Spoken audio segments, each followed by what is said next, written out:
नमस्कार. महाराष्ट्रातील विविध क्षेत्रातील बातम्या झटपट आपल्या मोबाईलवर पाहण्यासाठी लगेचच सबस्क्राइब करा राष्ट्रशक्ती लाईव्ह न्यूज आणि सोबत बेल आयकॉन प्रेस करायला विसरू नका.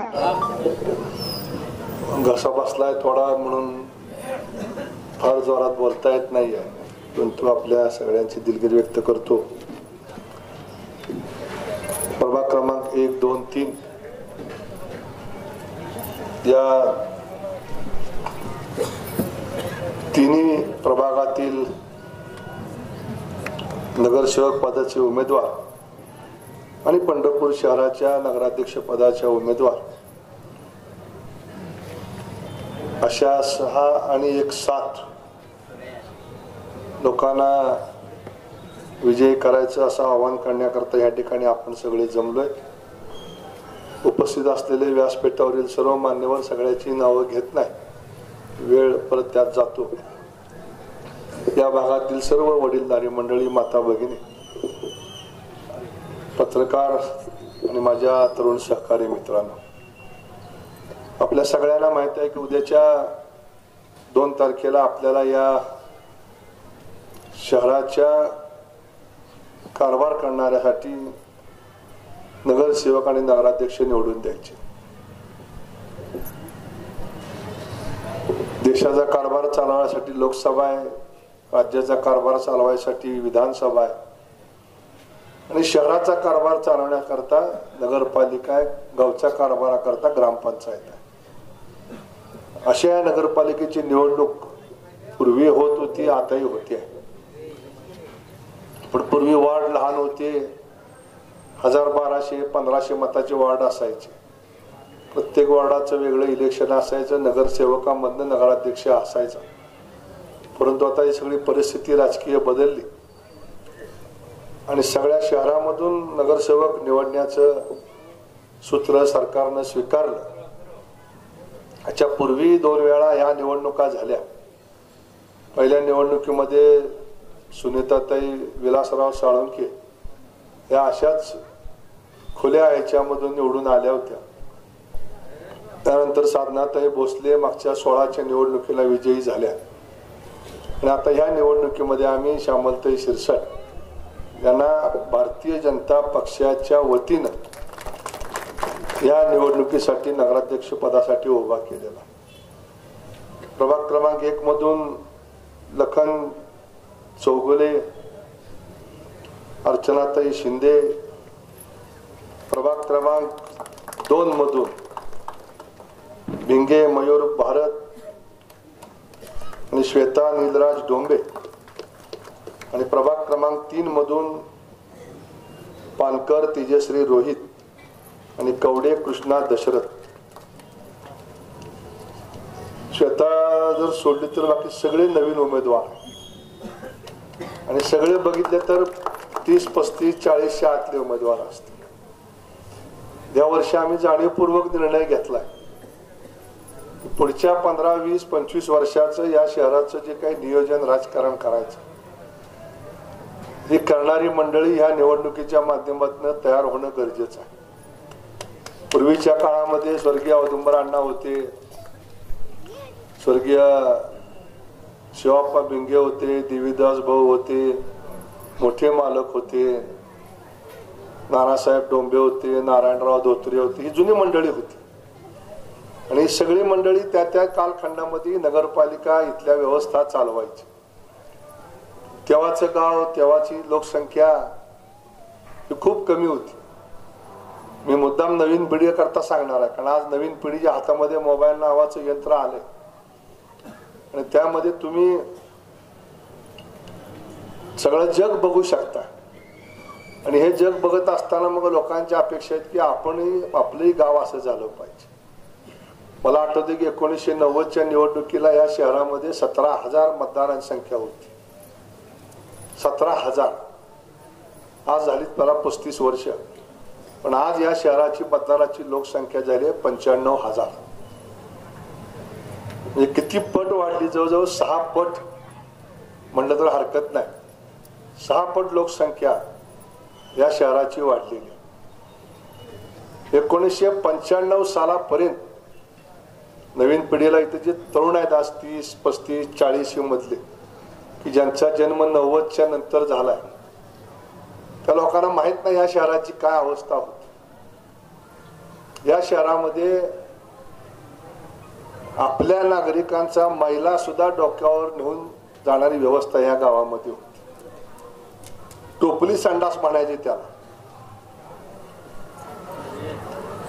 टोपली संडास असायचे, त्याच्यामध्ये पत्र्याचे डबे असायचे। दिवसभर त्या कुटुंबातली माणसं तिथं आपलं शौच विसर्जन करायचे आणि सकाळच्या वेळेस ते मेहतर समाजाचे लोक ते सगळं विष्ठा, सगळं मलमूत्र असेल ते डोक्यावरनं किंवा हात गाड्यावरनं नेऊन गोपाळपूरच्या रस्त्यावर तो जो खताचा खड्डा होता तिथे टाकला जायचा। किती पिढीला इथं माहित आहे सांगा बरं मला, कुणी बघितलेला? बघा 4-5च हात वर येतील, तुम्हाला महिलांना सुद्धा माहित नसेल। ही व्यवस्था या शहरामध्ये होती 95 सालापर्यंत। मोठे मालक आमदार झाले 85 ला आणि 95 मध्ये जेव्हा पवार साहेब मुख्यमंत्री होते त्यांना पंढरपूरला आणलं आषाढीच्या काळात, आणि मग नेमकं सुदैवानं ते वास्कर महाराजांच्या मठात कशाला तरी कार्यक्रमाला आले होते आणि तिथून त्या एकादशीच्या दिवशी ते हात गाड्यावरती घेऊन चाललेलं बघितल्यावर विचारलं, पंत ही काय आहे? मालक म्हणले, साहेब आम्ही 5 वर्ष लोकांना 10 वर्ष तुमच्याशी सरकारला म्हणतो की व्यवस्था बदलली पाहिजे। तिथनं मला आठवते की शरद पवार साहेब खर्डीला आले, तिथे कार्यक्रम ठेवला होता मी, आणि मी तेव्हा सरपंच होतो खर्डीचा। तिथं त्यांनी कलेक्टरला वगैरे बोलवून सांगितले की मला 1 महिन्याच्या आत पंढरपूर शहरातली व्यवस्था बंद करायची। आणि 1995, 92, 93 ते 95 या 3 वर्षामध्ये या पंढरपूर शहरातली पहिली ड्रेनेजची व्यवस्था मोठ्या मालकांच्या काळात उभा राहिली। या अनिल नगर पासूनचा खालचा भाग, इथून अर्बन बँक, छत्रपती शिवाजी महाराज पुतळा, महात्मा फुले पुतळ्यापासून जे जुनं पंढरपूर आहे त्या ठिकाणी अंदाजे 26 किलोमीटर एवढी लाईन रस्त्याच्या खालून, किती खालून आहे रस्त्याच्या खाली माहित आहे? प्रदक्षिणा मार्गावरती आपल्या ड्रेनेजची पाईप 22 फूट इतक्या खालनं गेलेल्या। नवीन पिढीला हा इतिहास काहीच माहित नाही, आणि मग तेव्हापासून या शहरामध्ये काय सुधारणा केल्या पाहिजे काय नाही याचा विचार सुरू झाला। आणि मग पंढरपूर शहराकरता पाण्याची योजना असेल, रस्ते असतील, घनकचरा व्यवस्थापन असेल, या सगळ्याच गोष्टी सुरू झाल्या। आज आपण सगळं ऑलवेल बघतोय आणि सहज लोक आम्हाला सांगतात की तुम्ही काय केलं, विचारते आज आम्हाला आम्ही काय केलं तर ह्या गावातली घाण कमी करण्याचा पहिल्यांदा प्रयत्न केला। आज 8 किलोमीटर पूर्व पश्चिम आणि 8 किलोमीटर दक्षिण उत्तर असं गाव पसरलेलं आहे। 1.5 लाख लोकसंख्या आपल्या शहराची आहे। रोज पंढरपूर शहरामध्ये येणाऱ्या वारकऱ्यांची संख्या आहे 50 ते 75 हजार। तुम्ही म्हणणार तुम्ही कशावरून सांगताय, तर रोज या शहरामध्ये 950 एसट्या येतात परगावरनं आणि 950 एसट्या बाहेर जातात। खाजगी गाड्यात येणारी माणसं वेगळी, बस येणारी माणसं वेगळी, रेल्वेने येणारी माणसं वेगळी, आणि आज 1.5 लाख लोकसंख्या या शहराची आहे। कारण 2011 सालची लोकसंख्या जनगणना जेव्हा झाली तेव्हा या शहराची लोकसंख्या होती 99,600 वर काहीतरी। तेव्हा ती 1 लाखाच्या वर जात होती, पण जाणीवपूर्वक आपण 1 लाखाच्या आत ठेवली, कारण 1 लाखाच्या पुढे लोकसंख्या गेली तर टॅक्सेशन वाढते, त्याच्यामध्ये भिकारी बेगर हे सगळे ते काउंट केले जात होते। पण 9,400 थांबल्यामुळे आपलं टॅक्सेशन जवळजवळ 15 वर्ष लांबलं। आता 100% 1.5 लाख लोकसंख्या झाली, 50,000 फ्लोटिंग आहे। पण मग ह्या 2 लाख लोकांना सगळ्या सेवा देण्याचं काम नगरपालिका करते। आपल्या शहरातले लोक सहज म्हणतात की नगरपालिकेनं येऊ केलं नाही, नगरपालिकेनं तेव केलं नाही, रस्त्याला खड्डे पडलेत, ड्रेनेजला चेंबर फुटलंय। पण मित्रांनो, तुम्हाला ही व्यवस्था चालती कशी याचंच मुळात सगळ्यांना माहिती नाही। ही निवडणूक कशा करताय तर लोकांनी विचारमंथन केलं पाहिजे, चर्चा केली पाहिजे। ही व्यवस्था कशी चालते माहिती घेतली पाहिजे. आपल्या शहरामध्ये किती घर आहेत कुणाला माहित आहे? आपल्या शहरामध्ये 21,000 प्रॉपर्टीज आहेत. झोपड्या किती आहेत? त्यामध्ये 5,200 झोपड्या आहेत. त्या 1.25 लाख 1.5 लाख लोकसंख्येमध्ये अंदाजे 20 ते 21,000 लोक हे स्लम मध्ये राहतात. आपल्या शहरात पाण्याच्या पाईपलाईन किती किलोमीटरची आहे? आपल्या शहरातली पाण्याची पाईपलाईन आहे 265 किलोमीटर. मीटर नाही, किलोमीटर. म्हणजे इथून जर आपण निघालो तर लोणावळ्यापर्यंत जर गाडी घेऊन गेलो एवढं अंतर भरेल एवढी पाईपलाईन आपल्या शहरामध्ये. आपल्या शहरामध्ये रस्ते किती आहेत? लहान मोठे गल्ली बोळ सोड दर्जा आपण घेतले तर अंदाजे 350 किलोमीटरचे रस्ते आपल्या पंढरपूर शहरामध्ये आहेत. काही 5 फुटाचे बोळ आहेत आणि काही 40 फुटाचे पण रस्ते आहेत. आपल्या शहरात रोज कचरा किती तयार होतो आपल्या घरामध्ये? तुमच्या घंटा गाडी येते का शाळेकडे? येते का? मग तुम्ही काय करता? कचरा त्याला देतो. किती कचरा होतो माहित आहे का आपल्या गावामध्ये? रोज 40 टन एवढा कचरा आपल्या गावात तयार होतो. रोज प्रत्येक गल्ली बोळातला कचरा नगरपालिका गोळा करते, कासेगावला घेऊन जाते. तिथे एक मोठं शेड आहे, त्या ठिकाणी ओतला जातो. त्यातल्या चपला, काचा, कागद, कपडा सगळं बाजूला काढलं जातं आणि त्या कचऱ्यावरती प्रक्रिया करून तो कचरा शेतकऱ्यांना खत म्हणून दिला जातो. आपल्या गावातल्या लोकांना पाणी किती प्यायला नगरपालिका देते माहित आहे आपल्याला? त्या 1.5 लाख आणि येणाऱ्या 50,000 भाविकांना या शहरामध्ये नगरपालिका रोज चंद्रभागा नदीमधून 30 दशलक्ष लिटर एवढं पाणी, 30 दशलक्ष लिटर 3 MLT 30 MLT एवढं पाणी रोज उचलते आहे. आणि या शहरामध्ये 18 पाण्याच्या टाक्या उभा राहिल्या.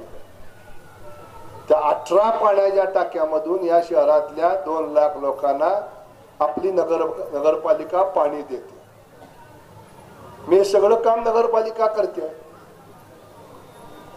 मग नगरपालिकेला उत्पन्न काय आहे? आज आम्ही सहज म्हणतो नगरपालिकेनं काय केलं. नगरपालिकेला उत्पन्न मिळतं घरपट्टीमधनं, नगरपालिकेला उत्पन्न मिळतं तुमच्या पाणीपट्टीमधनं, नगरपालिकेला उत्पन्न मिळतं जे शॉपिंग सेंटर आहे त्याच्या भाड्यामधनं. आणि तुम्ही जे काही दस्त कागद जमीन खरेदी विक्री शहरातली करता, तो जो काही स्टॅम्प ड्युटी असती त्यातनं 1% 2% नगरपालिकेला सरकारकडनं येतं. नगरपालिकेची घरपट्टी किती आहे उत्पन्नाची कोणाला माहित आहे का? नवीन नगरसेवक आहेत म्हणून सांगतो. नगरपालिकेची घरपट्टी दरवर्षी नगरपालिकेला येणारी आहे 13 कोटी रुपये. पाणीपट्टी किती आहे? 6 ते 6.25 कोटी रुपये. हे 2च मोठी उत्पन्नाची साधनं नगरपालिकेची आहेत. म्हणजे 19 कोटी रुपये नगरपालिकेच्या खात्यात येतात. 1-1.5-2 कोटी रुपये शॉपिंग सेंटरचे जे दुकान आहे त्याची भाडं येतं. ज्या काही FD बँकेत असतात त्याचं थोडं बहुत व्याज येतं. अशा पद्धतीनं नगरपालिकेला वर्षाला 22-23 कोटी रुपये स्वतःच्या गावातल्या लोकांकडनं मिळतात. तुम्ही म्हणणार एवढी श्रीमंत नगरपालिका 22 कोटी कशाला म्हणतात? पण नगरपालिकेला खर्च पण आहे. खरं म्हणजे शाळेतल्या मुलांना सुद्धा शिकवलं पाहिजे नगरशास्त्रामध्ये, नागरिक शास्त्रामध्ये. खर्च पण नगरपालिकेला आहे. तुमच्याकरता नगरपालिका जे पाणी उचलते रोज 365 दिवस, त्या पाण्याचं लाईटचं बिल किती येतं नगरपालिकेचं? कालच्या 31 मार्चचं लाईटचं बिल होतं 5,96,00,000 रुपये. आम्ही सहज म्हणतो नगरपालिकेला पाणी देत नाही. आपण पाणी घरामध्ये घेतो. तुम्ही काय करता? महिला मंडळ सकाळी आले की नळ आले की पीप भरून घेता ना. घरात स्वयंपाकाला वापरतो, प्यायला वापरतो, हौदात भरून घेतो, आंघोळ करतो, कपडे भांडी संडासला वापरतात. सगळं पाणी आपण पितो का? 26 लाख लिटर 28 लाख लिटर नाही पित. त्यातलं 5-6 लाख लिटर पाणी, दशलक्ष लिटर पाणी आपण वापरतो आणि उरलेलं 20 दशलक्ष लिटर पाणी जे शुद्ध करून नगरपालिकेनं दिलेलं आहे. जे शुद्ध करायकरता नगरपालिकेला वर्षाला 60 लाख रुपये खर्च आहे. मग तुरटी आहे, ब्लिचिंग आहे, त्याच्यामध्ये केमिकल टाकावे लागतात, त्यातलं घाण सगळी बाजूला काढावी लागते, नदीच्या पात्रात आलेली 60 लाख रुपये खर्च आहे. ते पाणी आल्यानंतर आपण 6 लाख लिटर पाणी जेवणाला, स्वयंपाकाला, प्यायला, चहा कॉफी करायला आणि गाड्या धुवायला, बाग धुवायला वापरतो.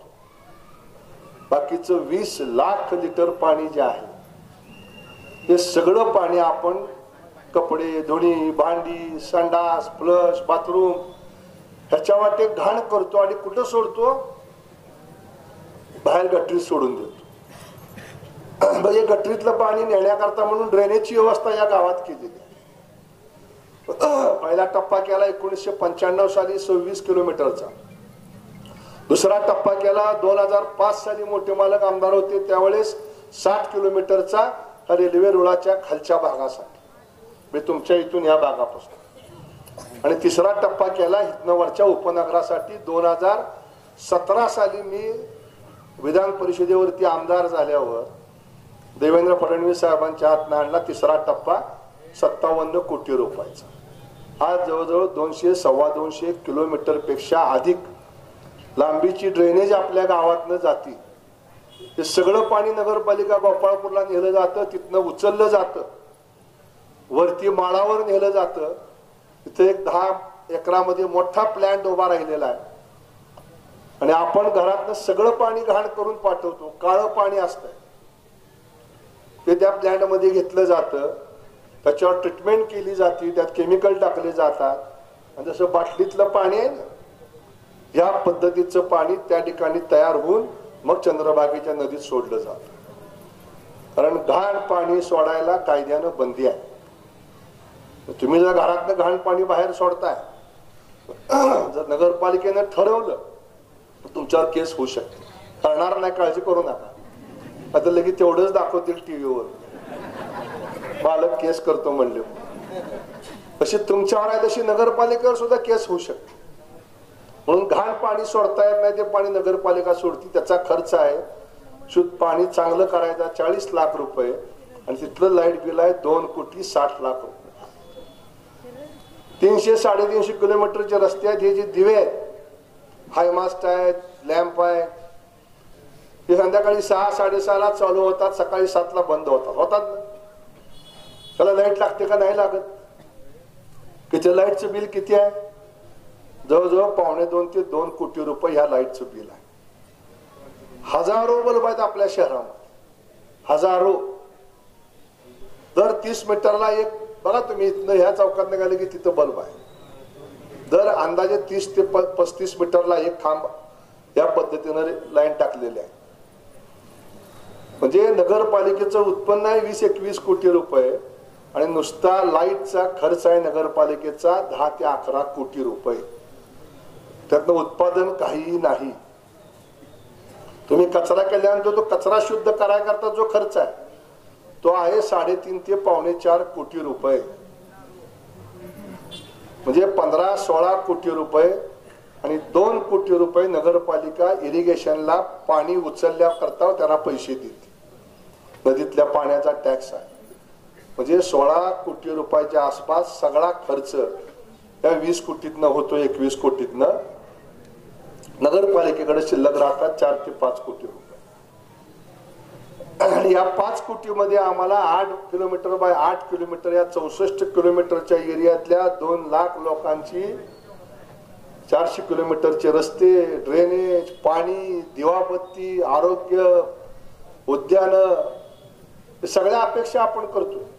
या सगळ्यावरती नगरपालिकेला काम करायचं.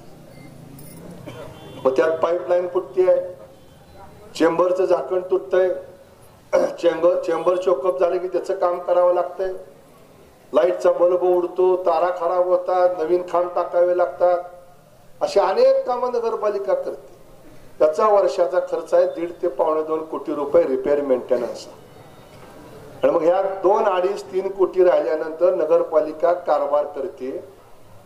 आता नगरपालिकेचा कारभार करणाऱ्या कामगारांचा पगार आहे 55,60,00,000 रुपये. किती? 55,60,00,000 रुपये.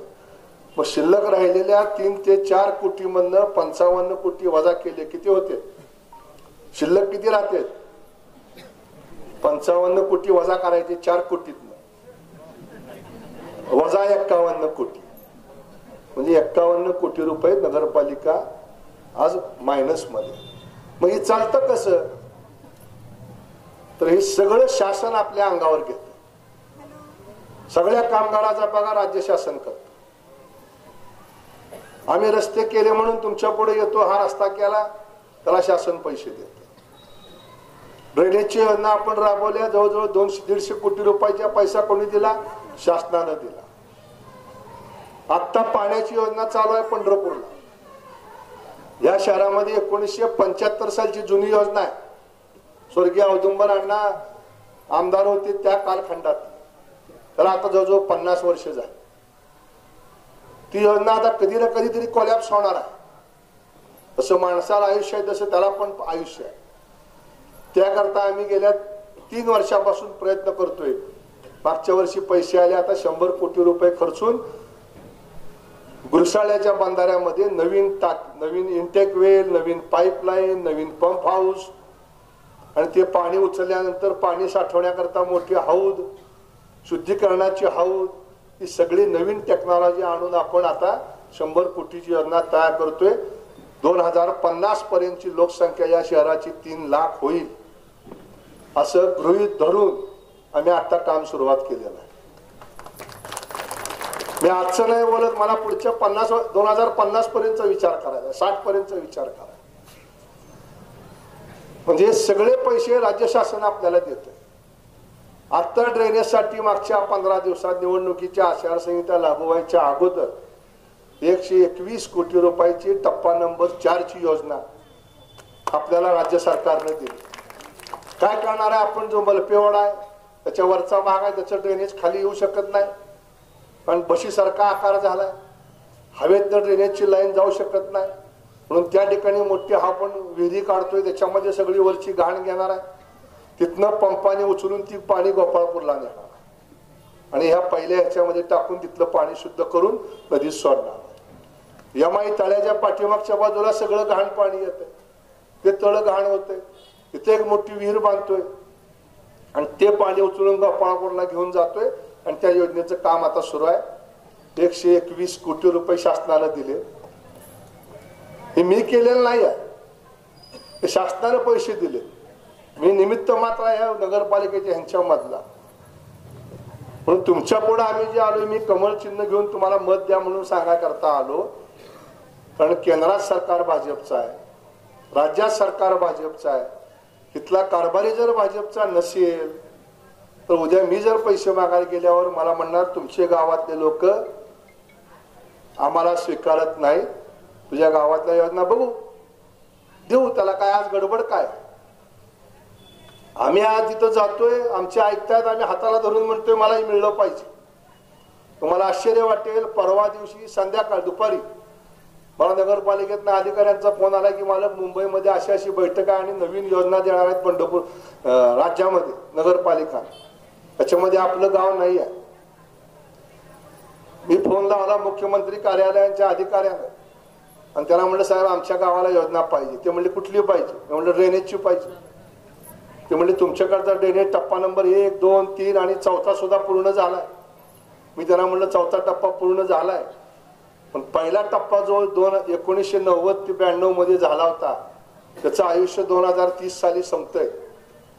उद्या जर ती ड्रेनेज चोकअप झालं तर सगळी ही घाण चंद्रभागेच्या पात्रात जाईल, सगळ्या घरामध्ये बॅग मारल. म्हणून मला पंढरपूरसाठी जुनी योजना बंद करून नवीन योजना राबवायची. त्याचं आयुष्य असणार आहे पुढचं 25-30 वर्षाचं. म्हणजे एवढा विचार आम्ही करतोय. मी आज करत नाही, मोठ्या मालकाने केला, मीही करतोय. मी नगरपालिकेत कधीही गेलो नाही, माझ्या घरात 17 वर्ष नगराध्यक्ष पद होतं, तसं भिंगेंच्या घरात होतं, डोंबिवलीच्या होतं, तसं माझ्याही आजोबा मोठ्या मालकाचे चुलते 17 वर्ष 1935-36 पासून 57 पर्यंतच्या कालखंडात नगरपालिकेत नगराध्यक्ष. पण आम्ही कधी त्या नगरपालिकेत उमेदवार म्हणून गेलो नाही. पण हे गाव माझं आहे, या गावात मी जन्माला आलो, इथंच मारणार आहे. माझ्या मागच्या सगळ्या पिढ्या इथे जन्माला आल्या. त्यामुळे या गावाच्या दुरुस्तीची नवीन निर्माण करण्याची जबाबदारी आमची आहे. म्हणून तुमच्या पुढे आम्ही मत मागायला येतोय. ही कामं केली म्हणून सांगतोय. हा समोरचे उमेदवार तुमच्या पुढे येत आहेत आणि ते आम्हाला विचारतायत तुम्ही काय केलं. ते काय विचारू द्या, आम्ही गावचं काम बघतोय. मला तीच अपेक्षा आहे. 2016 साली आम्ही पॅनल उभा केलं, कब्बशी चिन्हावर निवडणूक लढलो. साधनाताई भोसले आहेत फोटो, कब्बशी चिन्ह आहे. हा माझ्या त्यावेळच्या निवडणुकीचा अहवाल आहे. त्या अहवालामध्ये मी निवडून आल्यानंतर काय काय करीन हे लोकांना वचन दिलं होतं. माझं खुलं आव्हान आहे कुणालाही, सगळ्या. दुर्दैवाने मीडिया तर ह्या विषयावर चर्चा करत नाही, कारण त्यांना दुसऱ्या गोष्टीमध्येच रस आहे. हे त्याला काय म्हणले आणि ती त्याला काय म्हणले. निवडणुका कशावर लढल्या पाहिजेत, तुम्ही मागच्या वेळेस निवडून गेला होता, काय वचन दिलं होतं, किती पूर्ण झाली, किती अपूर्ण राहिली आणि निवडून आल्यानंतर काय करणार आहे. बरोबर आहे. मी हे वचननामा आहे, त्यातली 90% कामं मी पूर्ण केलेली आहे. 90%. मी तुम्हाला आता वाचून दाखवत बसत नाही, पण कोणीही कॉपी झेरॉक्स काढून घेऊन जावं इथं. स्वतः त्यांनी अभ्यास करावा, केले का नाही टिक मार्क करावी आणि मला सांगावं. मी 100% म्हणत नाही, राहिली पण असतील, पण मी करण्याचा प्रयत्न तर केला. 90% करायचा प्रयत्न तर मी केलेला आहे. निवडणुकीला तुमच्या समोर आलोय, ह्या निवडणुकीला आलोय. श्यामलताई शिरसाट यांना उभं केलंय, कमळ चिन्ह आहे. या वर्षीचा माझा हा जाहीरनामा आहे का, कमळ चिन्ह आहे. इथं मागं सगळ्या नगरसेवकाचे फोटो आहेत. हा माझा वचननामा आहे. मी काय करणार आहे, 16 साली काय शब्द दिला होता, काय पूर्ण केलं, 25 साली काय शब्द देतोय आणि काय पूर्ण करणार, हे लोकांपुढे मी घेऊन जातोय कागद. तुम्ही विचारा मला 29 साली 30 साली तुम्ही 25 साली असं म्हणला होता, ही कागद जपून ठेवा. त्यातली कामं तुम्ही म्हणला होता एवढी झाली नाही. तुम्हाला अधिकार आहे मतदार म्हणून, आमची अकाउंटेबिलिटी असली पाहिजे राजकारणी म्हणून. मी राजकारणाकरता राजकारण कधी आयुष्यात मी करत नाही. राजकारण काय आज आहे उद्या नाही. निवडणुका येतील जातील, यश अपयश त्याला काय मी भेट नाही.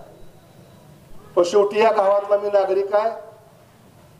आज या गावातल्या सगळ्या लोकांचं कुटुंबाचं प्रमुख पद आमच्या सगळ्याकडे आहे. आम्ही काम करणारे सगळे कार्यकर्ते आहोत. पुढचं 15-20 वर्षाचं गाव कसं असावं याचं नियोजन करण्याची जबाबदारी आमची आहे. पूर्वी शासनाकडे पैसा नसायचा, आता शासन कोटीमध्ये पैसे देतोय. मी आणलेले पैसे आहेत. विरोधक काय म्हणले परवा, ही म्हणले कोटीतच बोलतोय. अरे मी कोटीमध्ये आणलं म्हणून कोटीत बोलतो. तुला 10 रुपये पॉइंट खेळायची सवय म्हणून तू रुपयात बोलतो. मी पैसे आणले, सगळे माझ्याकडे आहेत, बिल आहे. एक काही मी शब्द कधी खोटा बोललो नाही. कुणीही जाऊन चॅलेंज करावं, एवढे पैसे या तालुक्यात गेल्या 3 वर्षामध्ये आलेत का नाही, ड्रेनेज करता आले का नाही, पाण्याकरता आले का नाही, रस्त्याकरता आले का नाही. मला सगळे रस्ते चांगले करायचे, सगळे रस्ते मला करायचे. या वर्षी मी 25 रस्ते गेल्या 3 वर्षात चांगले केले, कॉन्क्रीटचे रस्ते केले. मी नावं घेऊन सांगतो. समोरच्यांना माझं आव्हान आहे, त्यांनी सांगावं. मी आमदार नाही आहे. 2009 साली जनतेनं सांगितलं तुम्ही आमदार की नका बसू, खाली बसा. आम्ही बसलो. 14ला सांगितलं शांत बसा, बसलो. 19ला सांगितलं शांत बसा, बसलो. हे नगराध्यक्षाचं काम नाही, हे त्या आमदारचं, तिथल्या लोकप्रतिनिधीचं काम आहे पैसे आणायचं. पण पैसे कुठं आहेत? मुंबईत आहेत, दिल्लीत आहेत. पैसे इथं नगरपालिकेत नाहीत, फक्त 4 कोटी आहेत. 4 कोटी ठिगळ सुद्धा लावणं होणार नाही. राज्य शासनाने जर हात वर केले तर या नगरपालिकेतल्या रस्त्यावर मातीची पाटी सुद्धा पडू शकणार नाही. ही अवस्था या नगरपालिकांची, ह्या नाही देशातल्या राज्यातल्या सगळ्या. आणि तुमच्यावर घरपट्टीचा बोजा टाकणार किती, तुमच्यावर पाणीपट्टीचा बोजा टाकणार किती. आणि मग सरकार हे पैसे देतं म्हणून आपण ही कामं करतो. आणि वर सरकार भाजपचं आहे, खाली सरकार भाजपचं आहे. इथलं सरकार जर भाजपचं असेल तर पुढचे सगळे रस्ते, पुढचे सगळे ड्रेनेजच्या योजना, तुमच्या मनातल्या ज्या काही संकल्पना असतील त्या पूर्ण करता येतील. आणि म्हणून माझी विनंती आहे तुम्हाला सगळ्यांना, मतदार बंधू भगिनींना, तुम्ही तर कार्यकर्ते इथं बरेच आहेत, तुम्ही घरोघर जावा, ह्या चर्चा करा. चर्चा झाल्या पाहिजेत आणि चर्चेचं मंथन होऊन त्यात निवडून सत्तेचं निघालं पाहिजे. मी काय लक्ष्मण तात्या किंवा पापरकर ताईसाठी किंवा भिंगे, आमचा लखन, डोंबेताई, कवड्या, ही सगळी मंडळी आहेत, ही गौण आहे. आम्ही सगळे कोणाचं तरी प्रतिनिधी करायचं म्हणून आम्ही उभा राहिलोय. पण देणारा वर आहे. मग केंद्रामध्ये मोदी आहेत, राज्यामध्ये देवेंद्रजी आहे. आणि मला खात्री आहे, मी एक SMS जर टाकला तर ह्या गावाला 100 कोटी रुपये देण्याची दानत याच्यामध्ये. म्हणून मी एवढा अधिकारवाणीनं आपल्याला सांगतोय की बाबांनो, ही निवडणूक पापरकरांची नाही, आपल्या पुढच्या भवितव्याची निवडणूक आहे. का भाजपला मतदान करायचं हे तुम्हाला कळकळीनं सगळ्यांना सांगतो. नगरपालिकेच्या माध्यमातून जेवढ्या म्हणून योजना आहे त्या सगळ्या राबवण्याचा प्रयत्न केला. 1600 लोकांना या शहरामध्ये रमाई आवासमधनं घरं बांधून दिली. गेल्या 5 वर्षामध्ये 1835 जे हातगाडेवाले आहेत पंढरपूर शहरातले, त्याला 10,000 50 हजारापर्यंत कर्ज महाराष्ट्र शासनाच्या आणि नरेंद्र मोदींच्या प्रधानमंत्री फंडातनं जवळजवळ ह्या शहरातल्या 1835 फेरीवाल्यांना 50 हजाराचं कर्ज त्या सरकारच्या माध्यमातून निर्माण करून दिलं गेलं. जिजामाता उद्यानात जिजामाताचा पुतळा सुशोभीकरणाकरता 3 कोटी दिले. अहिल्यादेवी भवन असेल, राजश्री शाहू भवन असेल, त्याच्याकरता जागा दिली का नाही माऊली, का नाही दिली. राजश्री शाहू भवनाकरता तर किती 15 कोटी दिले, 5 कोटी आणि नंतर अहिल्या भवनसाठी 2 कोटी. जिजामाता उद्यान बांधायचं होतं, 3.5 कोटी रुपये समाधान दादाच्या फंडातनं द्यायला लावले. पद्मावती उद्यान बांधायचं होतं, त्या ठिकाणी 1.5-2 कोटी रुपये समाधान दादाच्या फंडातनं द्यायला लावले.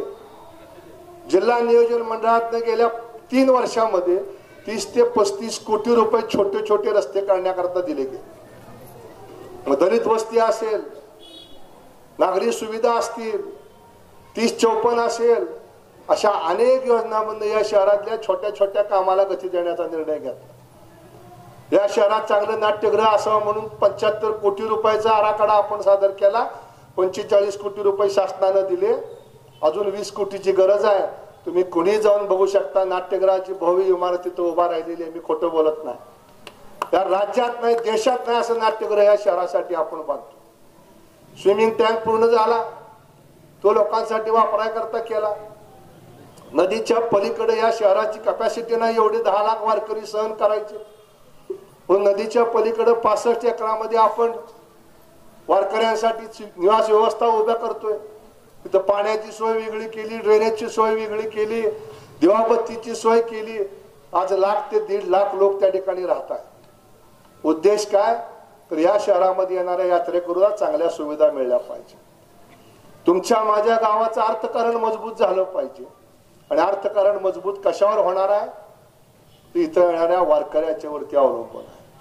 त्यामुळे त्याला सेवा द्यायच्या, त्याला सुविधा द्यायच्या, त्याच्याकरता ही निवडणूक महत्वाची आहे.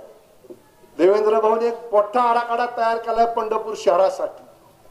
नरेंद्र मोदीजींनी त्यांना सांगितलं की महाराष्ट्रातली 5 तीर्थक्षेत्र आहेत, कोल्हापूर, पंढरपूर, तुळजापूर, शिर्डी, नाशिक, या 5 तीर्थक्षेत्राचा चेहरा मोहरा पुढच्या 5 वर्षात त्यांना बदलायचा. आज 1 कोटी लोक इथे येतात. या शहरामध्ये आज 6 ते 7 हजार हॉटेलच्या रूमची गरज आहे, धर्मशाळांची गरज आहे. किती उपलब्ध खोल्या आपल्या गावामध्ये आहेत? फक्त 1500 ते 1600. इथं लोक थांबत नाही. भविष्यकाळात ही संख्या 5 कोटीपर्यंत शासनाला न्यायची आहे. आणि इथल्या लोकांना रोजगार कशातून द्यायचा आहे? तर इथल्या रोजगाराला या धार्मिक पर्यटनामधून रोजगार द्यायचा आहे. सोमरावनी सांगितलं की ग्रामीण भागामधून खूप मोठ्या प्रमाणामध्ये पैसा निर्माण होतोय. आज तालुक्यात ऊसाची शेती आहे, बेदाण्याची, द्राक्षाची, डाळिंबाची, केळाची शेती आहे. आज पंढरपूर शहरातल्या ग्रामीण भागात वर्षाला 2,500 ते 3,000 कोटी रुपये तयार होतात. तसेच शहरामध्ये धार्मिक पर्यटनाच्या माध्यमातून एक चांगला आर्थिक पाया मजबूत करण्याचं नियोजन आदरणीय देवेंद्र भाऊंनी हातात घेतलेलं आहे. त्या शहराचा चेहरा मोहरा बदलायचा आहे. मंदिरावरती अवलंबून असणारे सगळे गोरगरीब असतील, त्या मंदिरामध्ये येणारे सगळे भाविक असतील, त्यांच्याकरता चांगल्या सुविधा करण्याचं नियोजन सुरू आहे. पण दुर्दैवानं त्याला सुद्धा कुठेतरी डाग लावण्याचं काम या निवडणुकीच्या माध्यमातून होतंय. म्हणून माझी तुम्हाला विनंती आहे बंधू भगिनींनो, ही निवडणूक काय प्रशांत परिचारकची निवडणूक नाही. मी उमेदवार नाही, माझ्या आघाडीचं पक्ष चिन्ह नाही. ही निवडणूक आहे भारतीय जनता पक्षाची. आणि ज्या ताकदीनं भारतीय जनता पक्ष देशामध्ये आणि राज्यामध्ये काम करतोय, त्याचा फायदा जर घ्यायला आपण कमी पडलो तर पुढची पिढी आपल्याला माफ करणार नाही. आणि सांगणं माझं काम आहे, निर्णय घेणं, मतदार बंधू घेणं तुमचं काम आहे. म्हणून माझी तुम्हाला विनंती आहे, राष्ट्रीय महामार्ग, नॅशनल हायवे, 7 नॅशनल हायवे इथं आणतोय आपण. वाखरी ते पंढरपूर कॉन्क्रीट रस्ता करतोय. इथं सरगम चौकात तुमची किती हाल होते पाऊस पडल्यावर. इथं चांगला मोठा उड्डाण पूल बांधतोय आपण बेंगे चौकापर्यंतच्या. सगळ्या लोकांना कुठेही त्या ठिकाणी ट्रॅफिकला प्रॉब्लेम येऊ नये. अहिल्या पुलापाशी नवीन एक पूल बांधायचं नियोजन सुरू आहे. टाकळी चौकात एक नवीन पूल बांधायचं त्या ठिकाणी काम सुरू आहे.